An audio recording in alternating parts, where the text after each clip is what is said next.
آپ نے ارشاد فرمایا اپنی بیویوں کے لیے زیب و زینت اختیار کرو، میں قربان جاؤں۔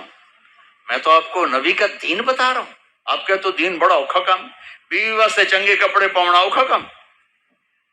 میرے نبی نے کہا اپنی بیویوں کے لیے زیب و زینت اختیار کرو۔ سبحان اللہ۔ عورتوں سے کہا واہ واہ، قربان جاؤں، اشارتاً ہمیں مردوں کو صراحتاً، عورتوں کو اشارتاً اپنی بیویوں کے لیے زیب و زینت اختیار کرو۔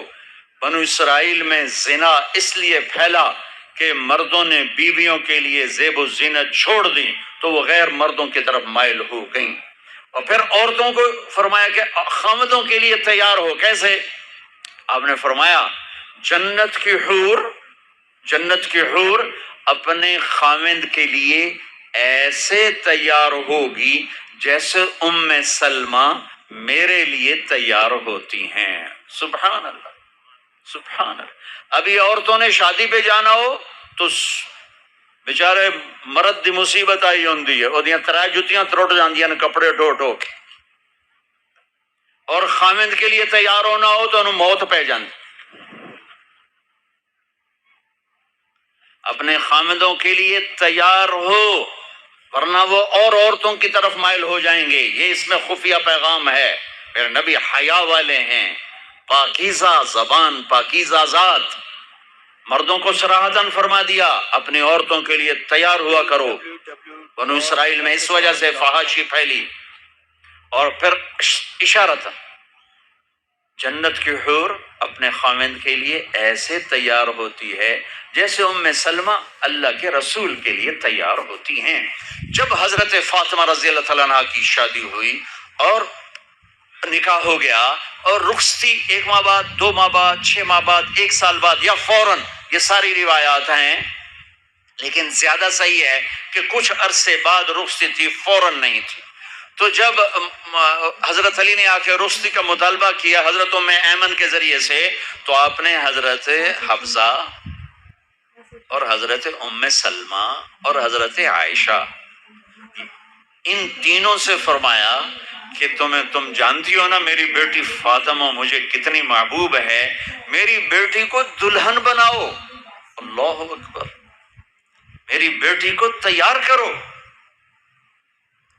یہ میں دین بیان کر رہا ہوں، بے پردگی نہیں، بے حیائی نہیں، زیب و زینت میرے دین کا حصہ ہے، میرے نبی کی شریعت ہے۔ میرا نبی خوبصورت دین لے کر آیا ہے، ایک خوبصورت زندگی لے کر آئے ہیں۔ پتہ نہیں ہم نے کہاں سے عجیب و غریب دین کے فلسفے نکال لیے ہیں۔ سبحان اللہ، قربان جاؤں۔ آپ نے کہا جابر شادی کی؟ کہا جی کی۔ کہا کماری سے کہ بیوہ سے؟ کہا جی بیوہ سے کی۔ کہا اللہ بکرن فتلاعبک وتلاعبها، ارے تو نے کنواری سے کیوں نہ کی؟ وہ تجھ سے کھیلتی تو اس سے کھیلتا۔ میں اپنا میرے نبی کا دین بیان کر رہا ہوں۔ آپ کیا سمجھیں صرف رمضان کے روزے رکھنا دین ہے؟ ہاں وہ دین ہے، بہت بڑا حصہ ہے دین کا۔ عبادت میرے دین کی بیس ہے، بیس ہل گئی تو ساری عمارت گر جائے گی۔ نماز نکل گئی، روزہ نکل گیا، زکوٰۃ نکل گئی، حج نکل گیا، پیچھے کیا رہ گیا؟ ساری عمارت ٹوٹ گئی۔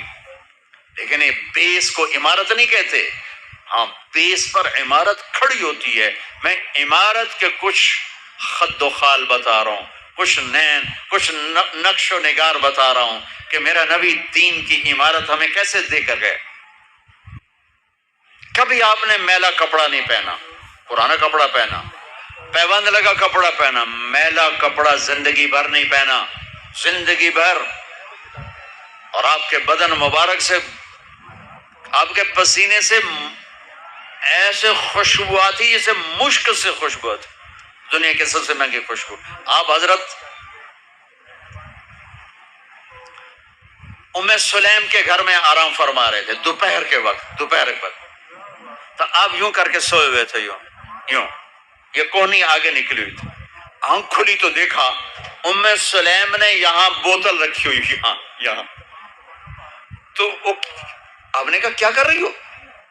تو کیا تھا، چونکہ گرمی، پنکھے تو ہے نہیں، پسینہ یہاں سے نیچے گر رہا تھا، ام سلیم نے نیچے بوتل رکھی ہوئی تھی اور وہ سارا پسینہ اس کے اندر جمع کر رہی تھی. کہا ام سلیم کیا کر رہی ہو؟ کہا یا رسول اللہ یہ آپ کا پسینہ اکٹھا کر رہی ہوں، یہ مشک سے زیادہ خوشبودار ہوتا ہے. میرے نبی نے کبھی گندے کپڑے نہیں پہنے، کبھی میلے کپڑے نہیں پہنے، پرانا پہنا ہے، پیوند لگا پہنا ہے، میلا نہیں پہنا. میرا دین یہ نہیں کہتا کہ ایسی شکل میں آ جاؤ کہ لوگ بھاگنے لگ جائیں. سب سے زیادہ عزت اہمیت دو. شادی کے بعد ماں باپ کا حق پیچھے، بہن بھائیوں کا حق پیچھے، حتیٰ کہ اولاد کا حق بھی پیچھے ہے اور خاوند کا حق پہلے ہے. بہت سی عورتیں اپنی نادانی کی وجہ سے ماں باپ کے پیچھے لگ کر اپنے خاوند کو چھوڑ دیتی ہیں، خاوند کو ذلیل کر دیتی ہیں، اپنے بچے کے پیچھے لگ کے اپنے بچوں کی وجہ سے اپنے خاوند کو بے عزت کرتی ہیں. بہت سے باپ اپنے بچوں کی وجہ سے بیوی کو بے عزت کرتے ہیں یا اپنے ماں باپ کی وجہ سے بیوی کو بے عزت کرتے ہیں. یہ سب بے اعتدالیاں میرے معاشرے میں ہیں. اللہ کا واسطہ دیتا ہوں، ایک دوسرے کو عزت دو، رشتوں کو عزت دو. ہر ایک کا اپنا مقام ہے، ہر ایک کو اپنے مقام پر رکھو. ماں باپ کی وجہ سے بیوی کو بے عزت نہ کرو، بیوی کی وجہ سے ماں باپ کو بے عزت نہ کرو، بیوی اپنے ماں باپ کی وجہ سے خاوند کو بے عزت نہ کرے.